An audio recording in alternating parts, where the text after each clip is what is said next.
Hello students, আজি মই তোমাক ক্লাস 10 ৰ বাস্তৱ সংখ্যাটো আৰম্ভ কৰিবলৈ বাস্তৱ সংখ্যাৰ যিকেইটা আমাৰ পাঠ ভিত্তিক কোৱেশ্চন আছে সেইখিনি আমি ডিসকাস কৰিবলৈ ওলাইছো তো তোমালোকে জানানে যে কোনবোৰ সংখ্যা বাস্তৱ সংখ্যা হয় কোনবোৰ সংখ্যা বাস্তৱ সংখ্যা হয় সকলো সংখ্যা হয়তো হেতু rational number irrational number integer positive integer negative integer মানে কি ধনাত্মক অখণ্ড সংখ্যা তাৰপিছত স্বাভাৱিক সংখ্যা পূৰ্ণ সংখ্যা সেই গোটেইবোৰলে হৈছে কি বাস্তৱ সংখ্যা বুজি পাইছা সেই গোটেইবোৰ হৈছে বাস্তৱ সংখ্যা ওকে তো আমি এতিয়া কোৱেশ্চনৰ মাজলৈকে যাম তো অনুশীলনী 1.1 তো প্ৰথম কোৱেশ্চনটো কি কৈছে চোৱা ইউক্লিডীয় কলন বিধি ব্যৱহাৰ কৰি গসাগু নিৰ্ণয় কৰা গসাগু মানে কি গৰিষ্ঠ সাধাৰণ উৎপাদক মানে কি হাইয়েষ্ট কমন ফেক্টৰ এতিয়া তোমালোকে এটো কথা জানানে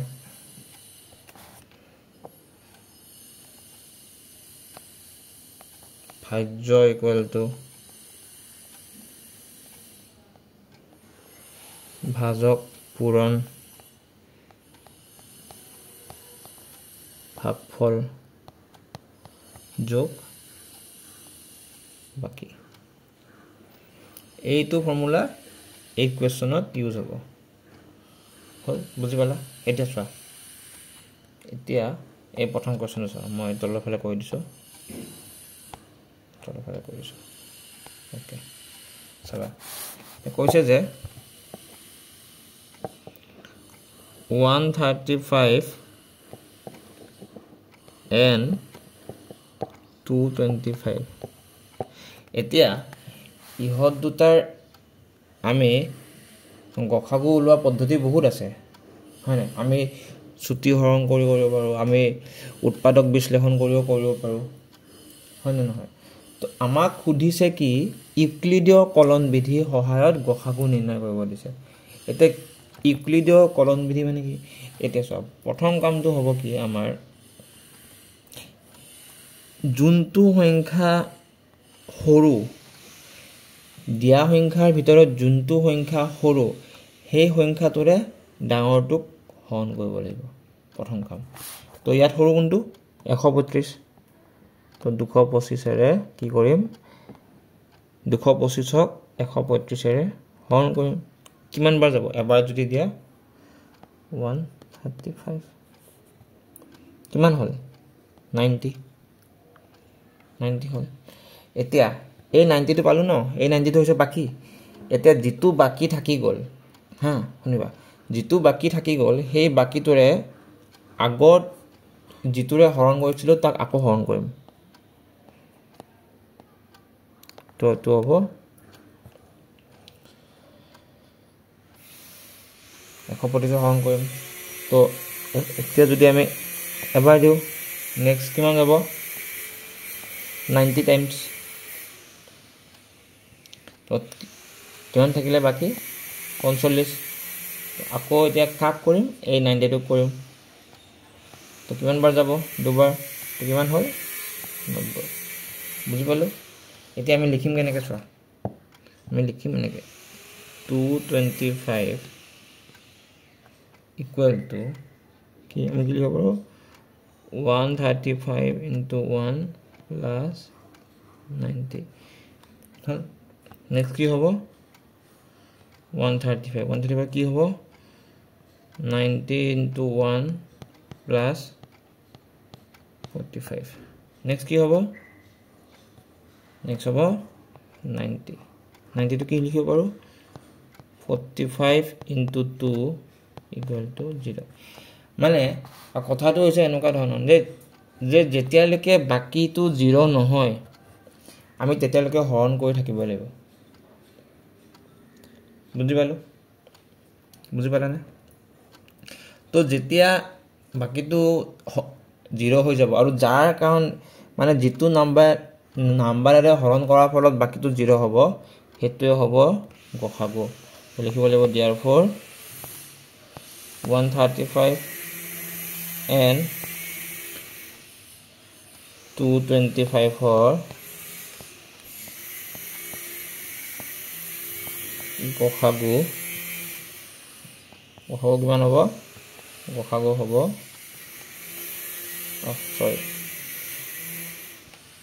sorry তো এইটো গসাগুটো হ'ব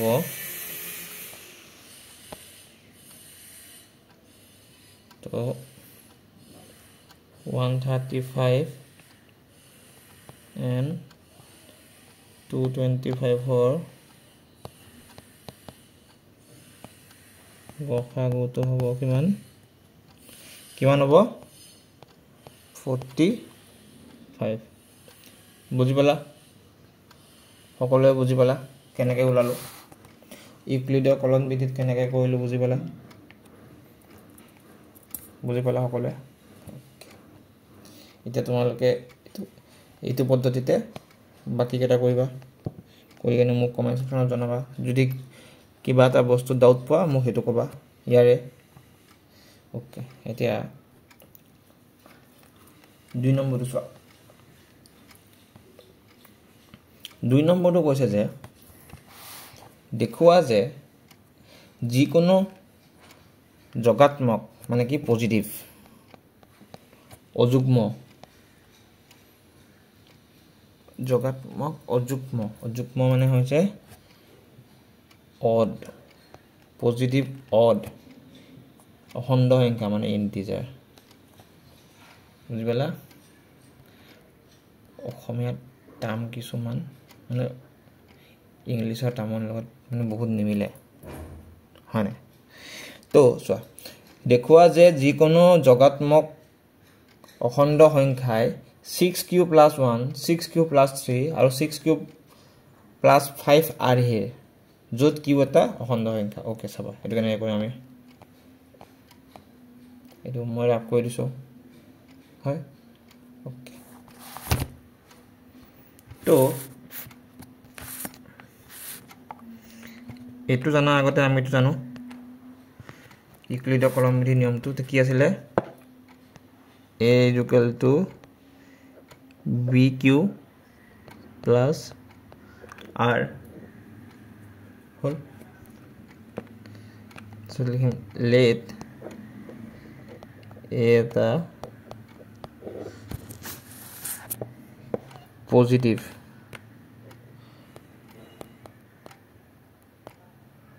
অখণ্ড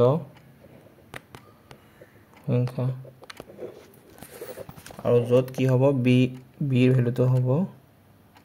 6 তো যোনটো r এর ভ্যালু হ'ব হেতু 0 সমান হ'ব কিন্তু b কে সৰু হ'ব তো কি হ'ব তো r এর ভ্যালু হ'ব কি 0 1 2 3 4 5 হল তো যেতিয়া i equal to 0 হয় তো তেতিয়া কি হয় চোৱা কি আছে বন্ধু r equal to কি আছিল a equal to sorry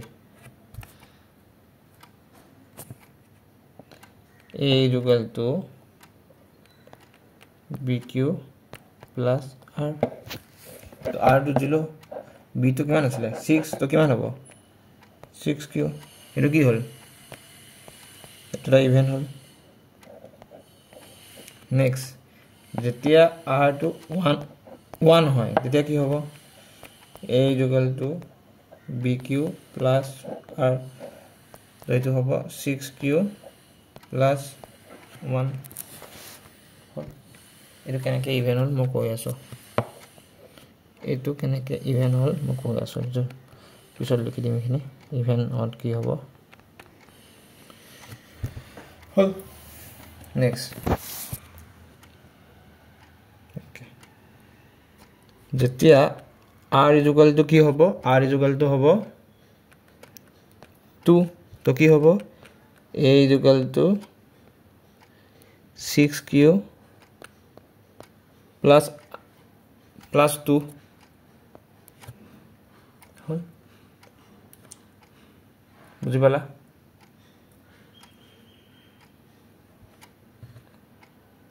সকলোৱে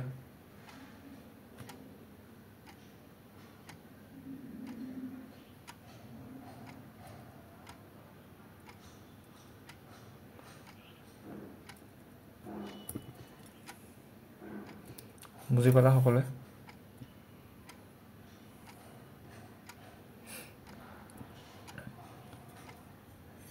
ওকে নেক্সট যেতিয়া r = 3 হয় তেতিয়া কি হ'ব চাবা আন তেতিয়া হ'ব a = 6q + 3 যেতিয়া r = 4 হয় তো কি হ'ব a = 6q + 4 and যেতিয়া r = কি হ'ব 5 হ'ব তেতিয়া কি হ'ব a = 6q + 5 হল বুজি পালা সকলোৱে বুজি পালা এখিনি ওকে এতিয়া চাবা এতিয়া কথাটো হল কি যে কৈছে যে চোৱা আমি q জায়গাত যিকোনো এটা সংখ্যা বহাই চোৱা তো q জায়গাত যদি আমি 1 বহাও কি হ'ব 6 * 1 6 মানে কি হল এটো কি হল এটো তোমাৰ ইভেন হৈ গল ইভেন মানে কি যুগ্ম ইয়াতে বহাই চোৱা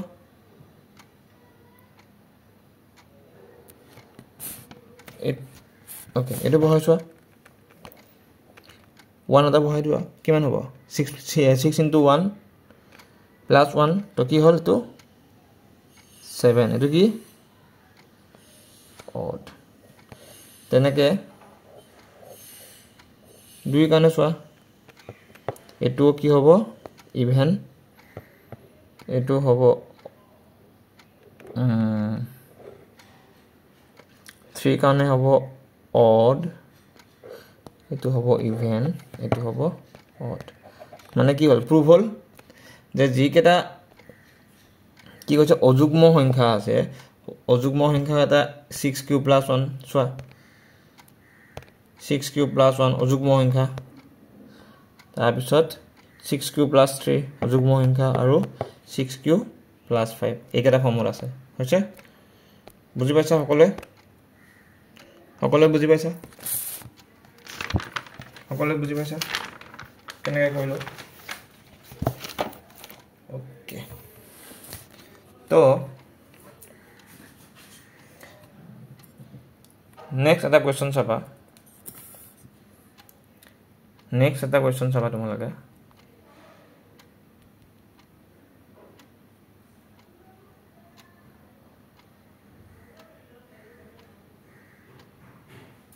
ওকে কৈছে যে 616 জন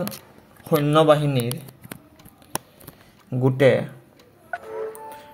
32 জনীয়া এটা সেনাদলৰ পিছে পিছে কদম খোজ কাৰি যাবলগীয়া হ'ল দুইটা দলে একে সময়তে একে সমান সংখ্যক স্তম্ভত কদম খোজ কাৰিবলগীয়া হ'ল তেওঁলোকে স্তম্ভৰ উচ্চতম ওকে তো যেতিয়া উচ্চতম গৰিষ্ঠ তেনেকে বুলি কয় ন তেতিয়া হলে অলৱেজ ৰিমেম্বাৰ যে আমাক কি উলাব দিছে তোমাৰ HCF মানে কি গখাগু হল এটা চোৱা টোটাল নাম্বাৰ অফ সৈন্য কিমান আছিল টোটাল সৈন্য আছিল 616 তাৰ পিছত কিমান গুটে এটা গটত কিমান জন আছিল 32 জন হল বুজি পালা তো আমি লিখিব পাৰো এইখিনি ৰাফ কৰি দিছো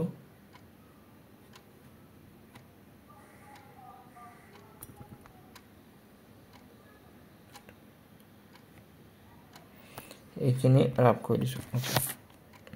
কোৱেশ্চন নম্বৰ Question number 3 চাবা তো আমি কি ওলাম কখাগু মানে কি HCF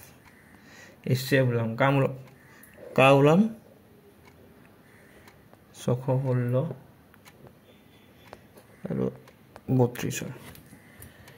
এতিয়া কেনেকৈ কৰিম ইউক্লিডীয় কলন বিধি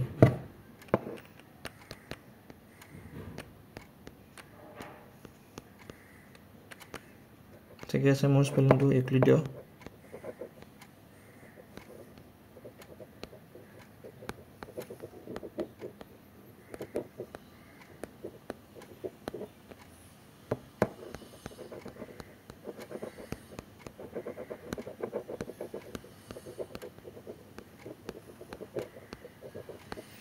তো ইউক্লিডীয় কলম বিধিৰ নিয়ম অনুসৰি তো কি হ'ব 616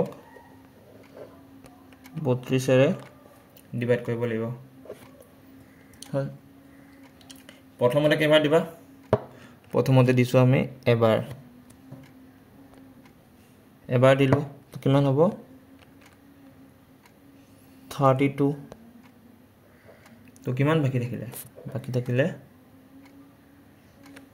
298 এবাৰ কিবা দিবা এবাৰ দিলা 9 বাৰ দিলে হ'ব 288 বাকি কিমান থাকিলে 8 এটা এই 8 টোৰে এই 32 টো ভাগ কৰিব লাগিব তো কিমান বাৰ যাব 4 বাৰ মানে আমি কি লিখিব পাৰো 616 ইকুৱেল টু কি হ'ব 32 পূৰণ 19 যোগ 8 তাৰপিছত 32 ইকুৱেল টু 8 পূৰণ 4 ইকুৱেল টু 0 তো কি হ'ব HCF কিমান হ'ব আমাৰ HCF হ'ব 8 মানে কি হ'ব কি কৈছে কি ওলাব কৈছিল স্তম্ভটোৰ তেওঁলোকে খোজ কাঢ়িবলগীয়া স্তম্ভৰ উচ্চতম সংখ্যাটো হ'ব তো তেওঁলোকে খোজ কাঢ়িবলগীয়া স্তম্ভৰ উচ্চতম সংখ্যাটো হ'ব 8 এনেকৈ লিখি দিবা শেষত the answer is correct বুজি পালা সকলোৱে বুজি পালা ওকে তেতিয়াহ'লে মই নেক্সট কোৱেশ্চনটোলৈকে আগবাঢ়িছো নেক্সট তো চোৱা কি কৈছে ইউক্লিডীয় বিভাজনৰ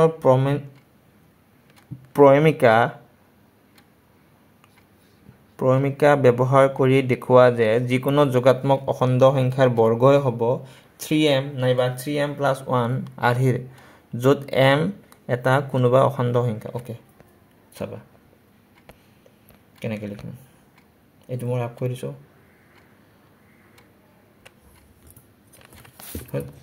এটা চাবা তো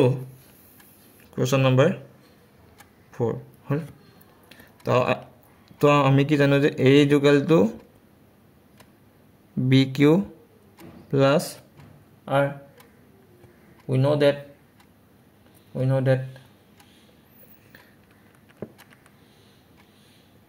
য'ত এটা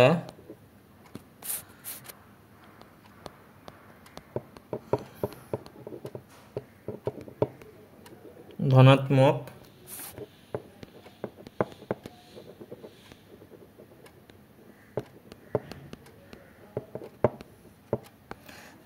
অখণ্ড সংখ্যা আৰু তাতে কি b ভ্যালুটো কিমান আছে 3 যেতিয়া b ভ্যালুটো 3 হ'ব r less than equal to 0 but less than equal to b তো r ৰ ভ্যালু কি হ'ব তো r ৰ ভ্যালু হ'ব হয়তো 0 1 and 2 যেতিয়া r to 0 হ'ব যেতিয়া r টো 0 হ'ব তেতিয়া কি হ'ব স্যাৰ তেতিয়া হ'ব কি a equal to 3q plus 0 মানে কি হ'ল কি লিখব a equal to 3q and যেতিয়া আমি স্কয়াৰ কৰিম দুই ফালে তো কি পালো a equal to 6 স্কয়াৰ কৰিম ন হ'ব ন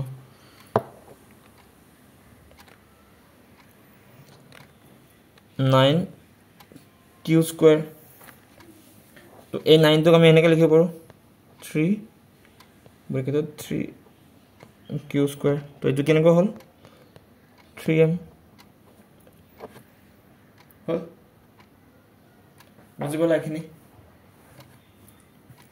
ঠিক তেনেদৰে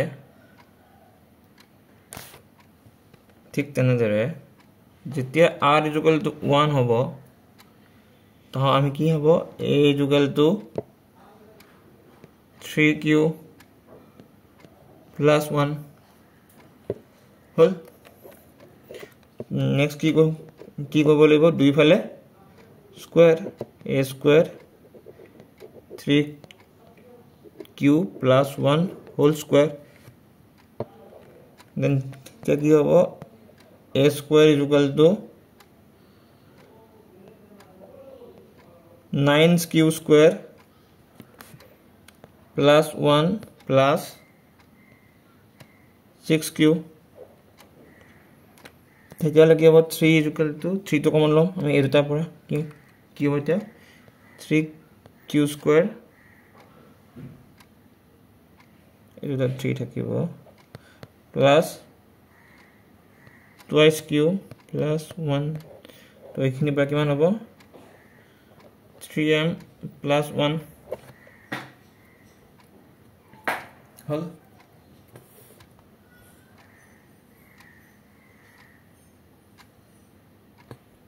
বুজি পাইছা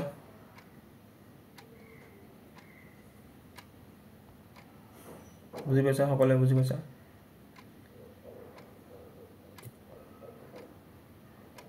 সকলে বুজি পাইছা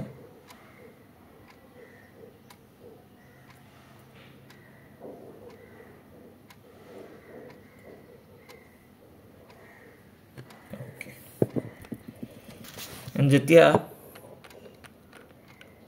r is equal to 2 হ'ব এটো কি হ'ব a is equal to thrice q plus 2 তাইছো কি কৰিম দুই ফালে স্কয়াৰ কৰিলো জানিবা দুই ফালে স্কয়াৰ কৰিলে কি হ'ব a square is equal to 3q plus 2 whole square তো কিমান হ'ব এটো হ'ব 9q square plus 4 plus 12q এই বস্তুটো আমি এনেকৈ লিখিব পাৰো 12q plus 3 plus 1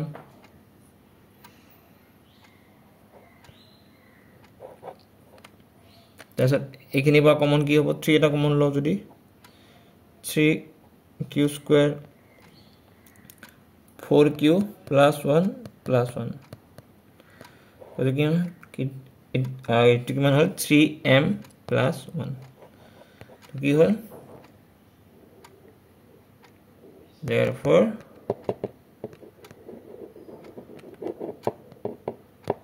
প্রমাণিত হল তো এখানে বা লিখি দিবা যে therefore প্রমাণিত হল যে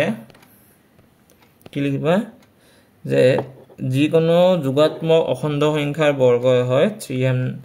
নাইবা r এনেকৈ লিখিলে হল এখানে লাস্ট এখানে হল এই কোৱেশ্চনটো এন্ড এই কোৱেশ্চনটো সিমিলাৰ 5 নম্বৰ কোৱেশ্চনটো জাস্ট এটো স্কয়াৰৰ কথা কৈছিলে এটো কিউবৰ কথা কৈছে এটো ট্ৰাই কৰিবাচোন তোমালোকে ইয়াত মোৰ আহা নাই কোৱেশ্চনটো গুটে কট কাট খাই গল সকে সেইকাৰণে ওকে এতিয়া মই নেক্সট টু কৈ দিছো 6 নম্বৰটো যদি তোমালোকে 5 নম্বৰ কোৱেশ্চনটো কিবা বুজি নপোৱা মোক নিশ্চয় জনাবা I will do it. Okay. Eta 6 number question to so.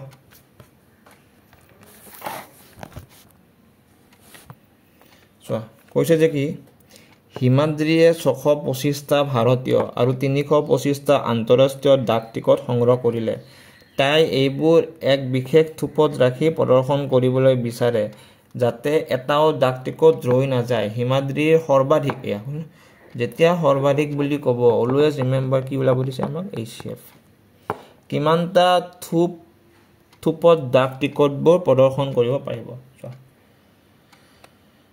এখানে মই ক্লিয়াৰ কৰি দিছো এখানে ক্লিয়াৰ কৰি দিছো তো 6 নম্বৰটো কি লিখিম আমি লিখিম যে 625 আৰু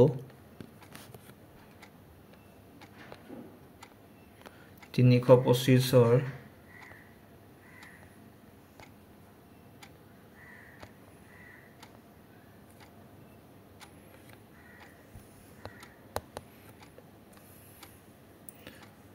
গসাগু হৈছে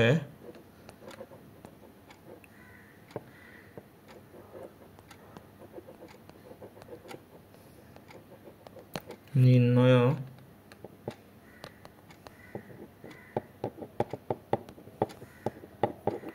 সৰ্বাধিক থুপৰ তো আমি কি ওলাব লাগিব গসাগু ওলাব লাগিব কাৰ 625 আৰু 325 যেহেতু 325 টো সৰু যেহেতু 325 is less than 625 যেতিয়া সৰু হয় যেটো সৰু হয় হেতুৰে হৰণ কৰিব লাগে তো আমি কি কৰিম 625 ক 325 এৰে হৰণ কৰিম প্ৰথমতে কেইবাৰ দিম এবাৰ দিলে কি হ'ব 325 হ'ব 325 বাকি থাকিলে 300 যেটো থাকিব তাক আকৌ হৰণ কৰিম যেটোৰে হৰণ কৰিছিল আগত 325 আকৌ কিবা দিম এবাৰ কিবা থাকিলে এবাৰ হল 25 এটা কাক কৰিম 300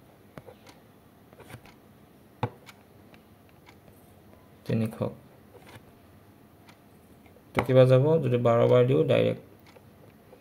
যাব হল তো এখিনি আমি কেনেকৈ লিখিম লিখাটো চোৱা লিখাটো কেনেকৈ লিখিম চোৱা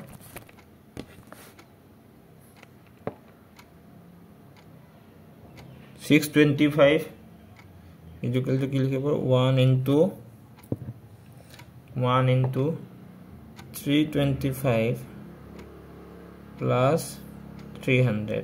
ইয়াত ৰিমাইন্ডাৰ কিমান মানে বাকি কিমান বাকি is not equal to 0 next কিমান আছে 325 1 into 300 plus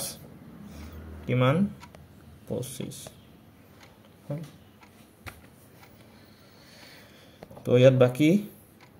is not equal to 0 next 300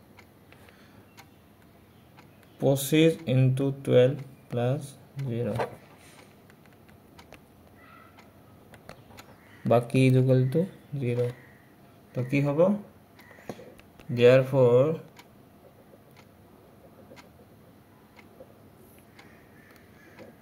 হিমাদ্ৰীয়ে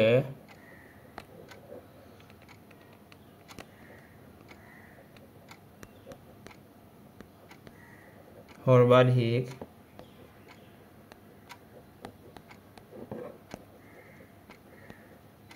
পঁচিছটা থুপত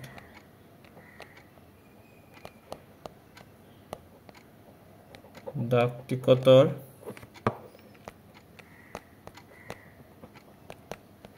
প্ৰদৰ্শন কৰিব পাৰিব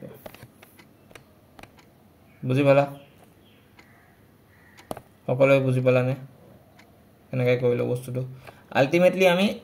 গসাগুৱে ওলাব লাগে এটো বুজি পালো এটা এই কোৱেশ্চনটো চোৱা এই কোৱেশ্চনটো আৰু গসাগু ওলাব লাগে মই তোমালোকক গসাগুটো ওলাই দিছো তোমালোকে এই লিখাটো যদি চোৱা মই লিখি দিছো দিয়া তো এইটো হ'ব কি সুধিছা চোৱা দুডাল ৰছীৰ দৈৰ্ঘ্য ইমান ইমান দুইডালৰ পৰা সমান দৈৰ্ঘ্যৰ টুকুৰা কাটি ওলাব লাগে অকনো ৰৈ নোযোৱাকৈ দুইডাল ৰছীৰ পৰা কাটি ওলাব তেনে টুকুৰা সৰ্বাধিক বুলি ক'লে সদায় HCF তো কৈছে যে সৰ্বাধিক দৈৰ্ঘ্য কিমান হ'ব তো আমি কি কৰিম যে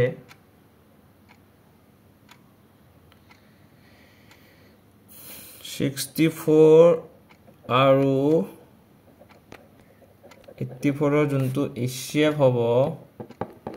সেই HCF টো হ'ব কি ৰছীৰ টুকুৰাৰ সৰ্বাধিক দৈৰ্ঘ্য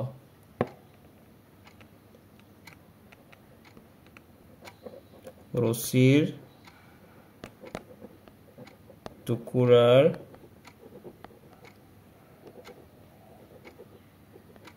সৰ্বাধিক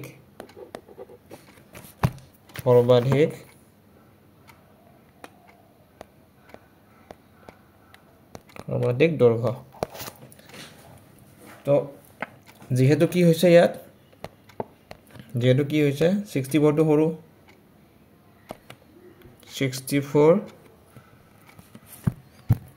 64 is less than 80 তো কি কৰিম 80 ক 64 এৰে হৰণ কৰিম তো কিবা যাব 64 কি হ'ল 16 হ'ল তাৰপিছত এতিয়া আকৌ তাক কাটিম 64 তো কিবা যাব 4 বাৰ কিমান হ'ল 64 বাকি 0 তো কি লিখিম আমি therefore ইউক্লিডীয় কলন বিধি অনুসৰি কি লিখিম ইউক্লিডীয় কলন বিধি অনুসৰি 80 হ'ব কি লিখিম 80 টো 64 into 1 plus 60 যত বাকি কিমান আছে বাকি is not equal to 0 next কি আছে 64 equal to কি হ'ব 16 into 4 plus 0 যত বাকি is equal to 0 হৈছে হা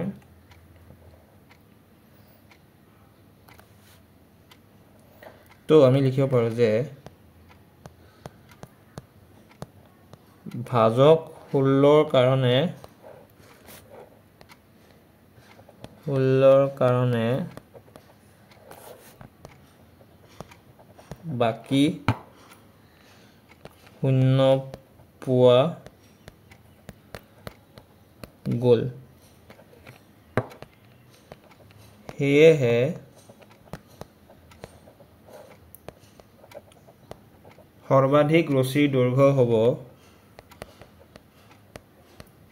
সৰ্বাধিক ৰছীৰ দৈৰ্ঘ্য হ'ব কিমান হ'ব 16 বুজি পালা আজি যিখিনি বুজালো সকলোৱে বুজি পালানে এই প্ৰথম চেপ্টাৰটো সকলোৱে বুজি পালানে আমি নেক্সট ক্লাছত আকৌ লগ পাম আজিলৈ ইমানে থ্যাংক ইউ